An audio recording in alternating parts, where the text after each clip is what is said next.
Have you ever wished you could just turn down your stress? Like a volume dial? Well, you're in the right place. Today, we're diving into a really powerful method for doing just that. And it's a key topic you need to know for your AQA A-level psychology spec: biofeedback. I mean, just imagine this for a second. What if you could literally see your heart rate spiking on a screen when you feel stressed, and then learn the exact mental tricks to bring it back down in real time? That's the core idea behind biofeedback. It's all about gaining conscious control over your body's automatic responses. It turns the invisible visible and maybe the uncontrollable controllable. All right, so here's our game plan. We'll start with what biofeedback is. That's your essential AO1 knowledge. Then we'll see it in action, which is perfect for picking up AO2 application marks. After that, we'll get into the strengths and limitations for those crucial AO3 evaluation points. And we'll even do a deep dive on a key study using the GRAVE framework. And of course, we'll wrap up with how to nail your final verdict in an essay. Okay, first things first, let's build that foundational knowledge for AO1. So what exactly is biofeedback? So at its core, biofeedback is a behavioral method.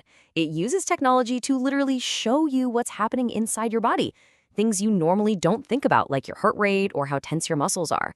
By seeing this feedback, you can actually learn to control these things on purpose. And that makes it a fantastic example of a biopsychosocial intervention. It perfectly blends biology, psychology, and learning. So how does this actually work? Well, the secret sauce here is operant conditioning. Think about it. When you try a relaxation technique and you see your heart rate go down on the screen, the machine gives you positive feedback.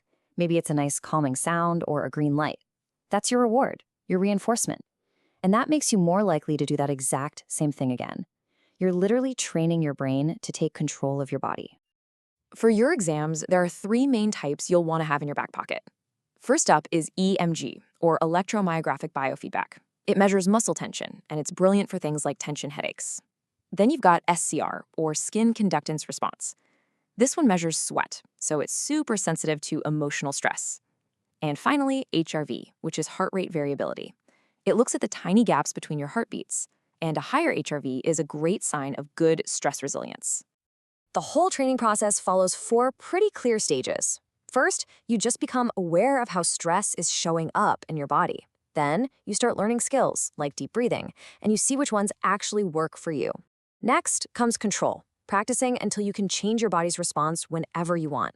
And the final and most important stage is transfer.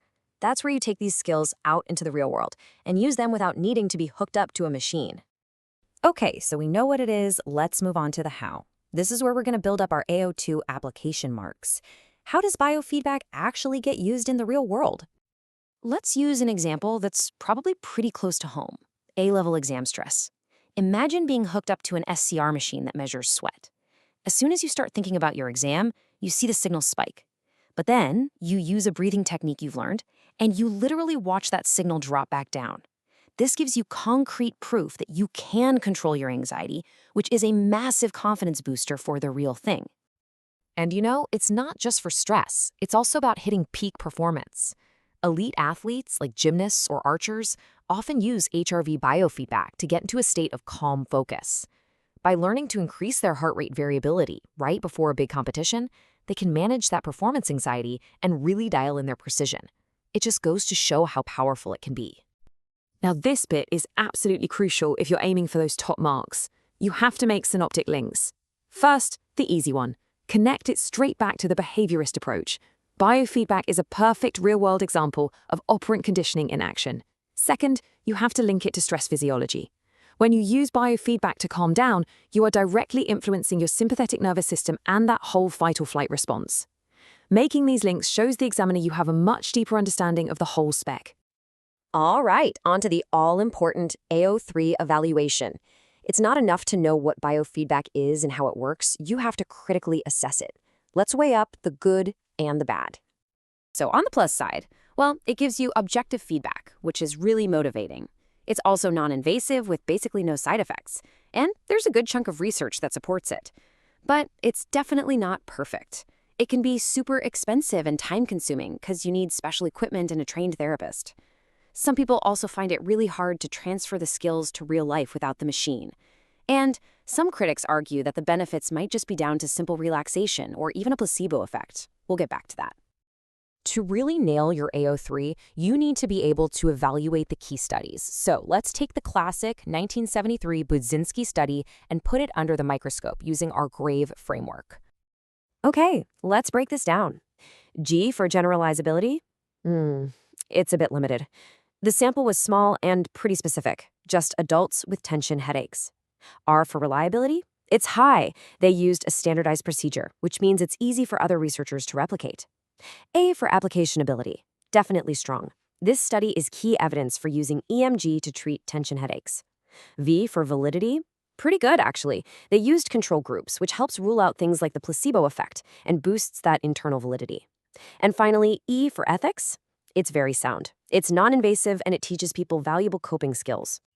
And it's not just about Budzinski. You can also mention more recent research, like Layer's work from 2007, which found HRV biofeedback is really effective for anxiety. But, and this is a big but, always remember to be critical. A common knock against a lot of these studies is that they often use really small sample sizes and don't follow up for very long, which can make you question how solid the conclusions really are. So, after all that, how do you pull everything together into a top-level conclusion for an essay?